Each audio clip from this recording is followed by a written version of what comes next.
ফজলুর রহমান নিজের আবার তুমি মুক্তিযোদ্ধা খেলাও সারা গাবুর তুমি বেটা বাল রহমান খারাপ জানা হুবড়ি তুমি ওখানে গেছো কেন কথা বলতে পারো না বইরা তুমি ঠিক মতো ওইখানে দাঁড়াইয়া যে জবাব দিবা ওখানে একটা প্রমাণ পাঠাই দিতা গণ অধিকার পরিষদের তারেককে পাঠাই দিতা ফারুককে পাঠাই দিতা ইঞ্জিনিয়ার শাকরে পাঠাই দিতা বেটা তোমার মতো একটা শিক্ষিত মানুষ পাশে আর এক পাশে এক বেটি মাথায় ঘুমটা পড়ে বলে বাংলাদেশে নাকি সিরিয়া থেকে জঙ্গি এসেছে, আফগানিস্তান থেকে জঙ্গি এসেছে, পাকিস্তান থেকে জঙ্গি, ওই ব্যক্তি ওইখানে বলে আর ফজলুর রহমান এরকম করে বসে বলে আমার চিনেন আমি ফজলুর রহমান।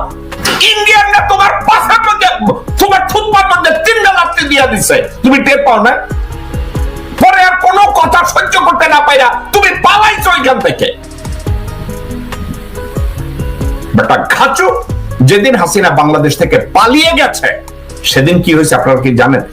এই হিন্দুস্তান টাইম তারা ওখান থেকে বলছে যে হাসিনা ক্ষমতা থেকে চলে গেল এটাই সান্ত্বনা যে হাসিনারই আত্মীয় এখন ক্ষমতায়, হাসিনারই আত্মীয় এখন ক্ষমতায়। হিন্দুস্তান টাইম এই কথা বলেছে। বাংলাদেশের আইন শৃঙ্খলা পরিস্থিতি নিয়ে, বাংলাদেশের হিন্দুদের ধর্ষণ ঠেকানোর জন্য, মন্দির ঠেকানোর জন্য, মুসলমানদের এই যে হিন্দুদের চাতে মেয়েরা রাস্তায় গেলে নাকি মুসলমানরা বৈশা বৈশা আর কাম নাই মুসলমানদের, শুধু বাংলাদেশের মুসলমানদের কামই একটা, হিন্দু মেয়েরা যদি রাস্তায় নামে তাদেরকে আগে শাড়ি খুলে, ছায়া খুলে, ব্লাউজ খুলে, ব্রা খুলে তারপরে চাপে তাদের। ইন্ডিয়ার এই দুঃখেরই অন্ত নাই, ইন্ডিয়ায় দুঃখ করতে করতে মারা যাইতেছে, আহারে হিন্দু চাপে বাংলাদেশে মুসলমানরা। কত জঘন্য এসব মিথ্যাবাদীরা, যেখানে মুসলমান নামধারী ছাত্রলীগের পোলাপানরা নিজেদেরকে এখন হিন্দু বানায়। তারা যেভাবে করে, যেভাবে যা কিছু করে, যেভাবে বাংলাদেশকে যেভাবে পোট্রে করে, আমি অবাক হয়ে গেলাম প্রশান্তের পাঠানো ওই ভিডিওতে। ফজলুর রহমান এক পাশে আর এক পাশে এক বেটি মাথায় ঘুমটা পড়ে বলে বাংলাদেশে নাকি সিরিয়া থেকে জঙ্গি এসেছে, আফগানিস্তান থেকে জঙ্গি এসেছে, পাকিস্তান থেকে জঙ্গি, ওই ব্যক্তি ওইখানে বলে আর ফজলুর রহমান এরকম করে বসে বলে আমার চিনেন আমি ফজলুর রহমান। আমি দেখলাম ভারতের রিপাবলিক টিভির একটা টক শোতে গেছে, টক শোতে যে ওখানে তাকে উলঙ্গ কইরা দিতেছে। আপনি কি জানেন এই ফজলুর রহমান কি করতেছে? ফজলু বাবু এরকম করে কথা বলে, ফজলুর রহমান বাবু। এই বাবু তাকে 10 বার কলা বলার পরে এই হুবড়ি টের পাইছে যে তারে বাবু ডাকতেছে। পরে কি মোর নাম ফজলু বাবু না, মোর নাম ফজলুর রহমান। দর্শকবৃন্দ, উনি বলেছিলেন না ফজলুর রহমান, একেবারে উলঙ্গ করে ওনাকে ছেড়ে দিল, কোনো কথার জবাব ঠিক মতো দিতে পারে না। কয় ভূগোল উনি কয় ইতিহাস, ওনারে কয় ইতিহাস উনি বলে অঙ্ক। এই লোকটা নাকি দূরদর্শী, একে আমি কয়েকবার আমি বলেছি এই লোকটা রাখল জ্ঞান কম। কালকের আমি রাত্রে প্রশান্তের পাঠানো 3টা ভিডিওতে ফজলুর রহমানকে যেভাবে রিপাবলিক টিভিতে উলঙ্গ করেছে, আমি মনে মনে বললাম এদের কি কোনো আত্মসম্মান বোধ আছে? ওনার কি কোনো আত্মসম্মান বোধ, রুচিবোধ, বিদ্যা, কোন চরিত্র, কোন দূরদর্শিতা, এগুলো কি কিছু আছে? তাকে দেখলাম উলঙ্গ করে দিল। এবং পাশে আবার দেখি আওয়ামী এক পতিতা, তার সাথে উনি আবার খুব কেলাইয়া কেলাইয়া কইল আমি আপনাকে চিনি, আমি আপনাকে চিনি, কেলাইয়া কেলাইয়া। এবং ওই ভারতীয় পতি, বাংলাদেশের জন্মগ্রহণ করা ভারতীয় পতিতা বেটি আবার একটা হিজাব করেছে। পরে কি বলে জানেন? বাংলাদেশে সিরিয়া থেকে জঙ্গি এসেছে, বাংলাদেশে আফগানিস্তান থেকে জঙ্গি এসেছে, পাকিস্তান থেকে জঙ্গি এসেছে। এই মাগিকে কেউ জিজ্ঞাসা করবে যে বাংলাদেশে জঙ্গি আসতে গেলে ভারত বাদ দিয়া কেউ আসতে পারে না, ভারত থেকে বর্ডার ক্রস করে আসছে, তো ভারত তখন কার বাল ফল ছিল? মাগি, তুই ভারতে থেকে বাংলাদেশ সম্পর্কে কথা বলছিস। আর আরো একটা কথা বলি, বাংলাদেশের যেসব হারামজাদা লোকজনরা এই রিপাবলিক, এই বিজেপির এই মুরের টিনে যাইয়া বাকবাকুম করতে যায়, কোন এক বাল ছালেগুলোকে টকশো করতে যায়। এদের ব্রেনটা কোথায়? আমি দেখছি ওখানে কারা কারা জানি গেছে, গণ অধিকার পরিষদের কারা কারা জন্য ওখানে গেছে 2-4 জন। ওখানে গিয়ে তারা দেখছি দুই একটা লোকজন ওই খিস্তি করার জন্য যেভাবে কথাবার্তা বলে, তারাও তাদেরকে ঠিক মতো ধুয়ে দিচ্ছে। যেভাবে ধুয়ে দিচ্ছে, তো ধুইয়া দেওয়া দেখে আমার কাছে খারাপ লাগে না, আমার কাছে ভালোই মনে হয়েছে।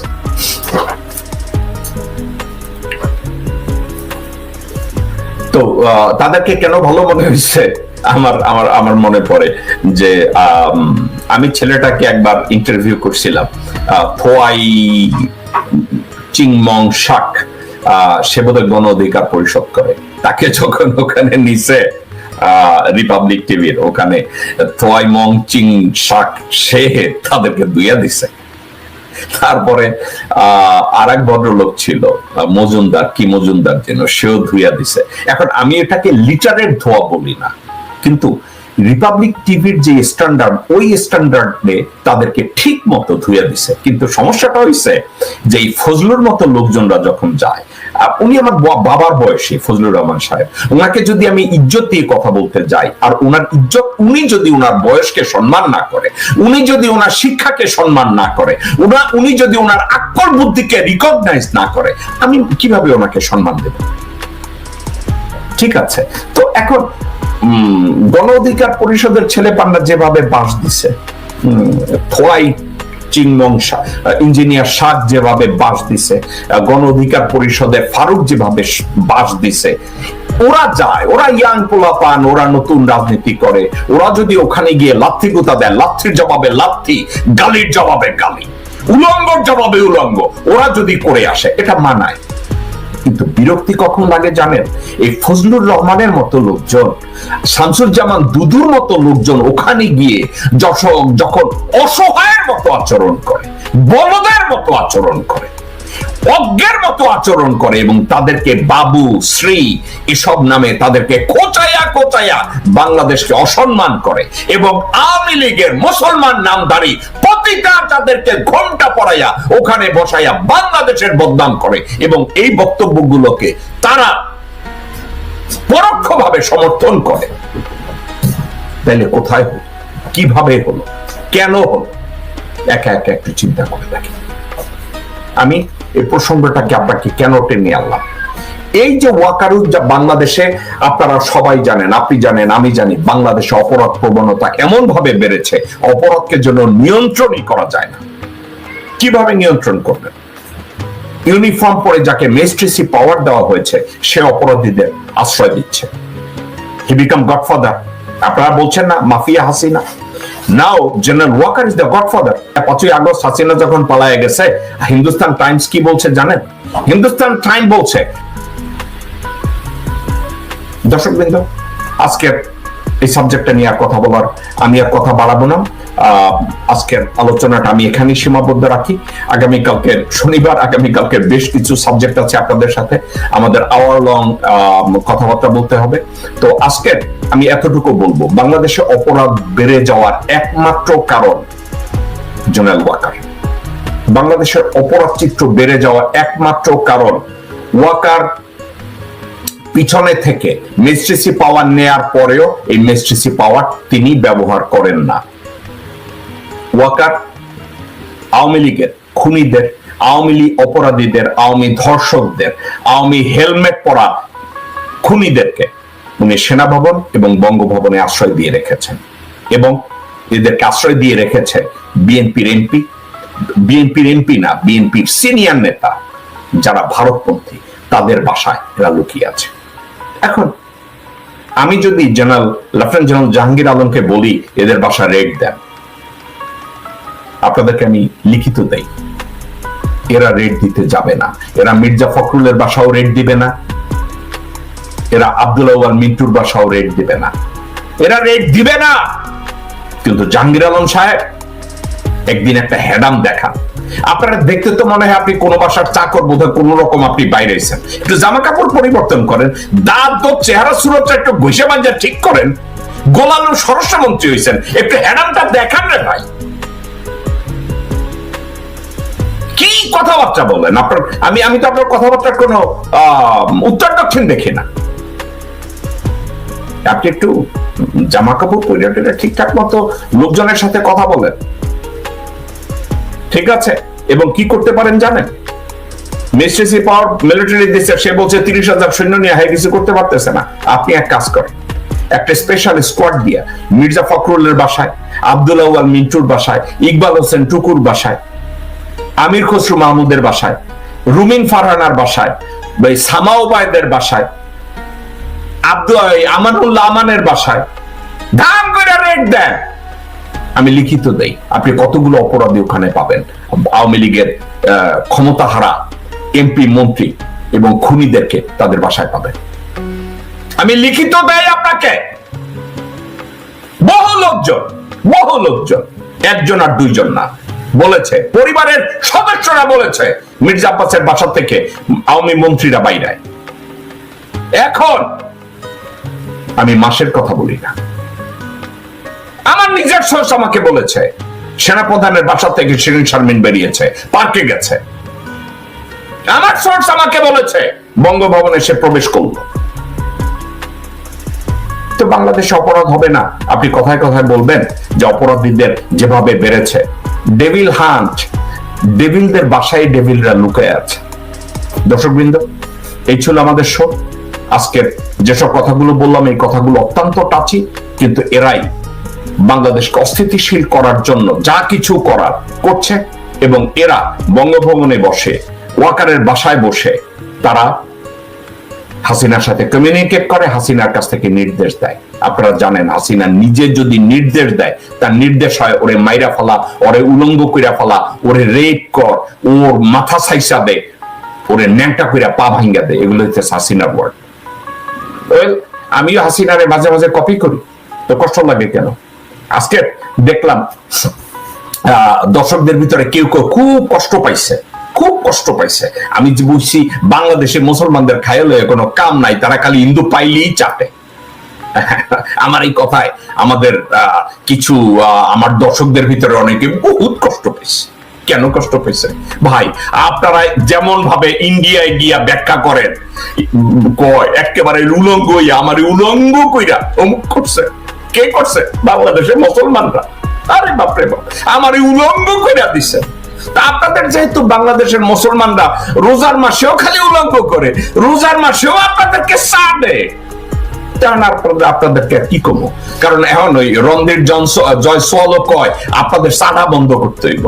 বাংলাদেশের মুসলমানরা আমি জানি না রে ভাই, এই আপনারা এই রোজার মাসে, আমি তো জানি যে আপনারা আল্লাহর উদ্দেশ্যে ধর্ম পালন করছেন, সিয়াম সাধনা করছেন, আপনাদের সময় নাই কোনো কাউকে চাটার জন্য। আমরা জানি সারাদিন না খেয়ে রোজা রেখে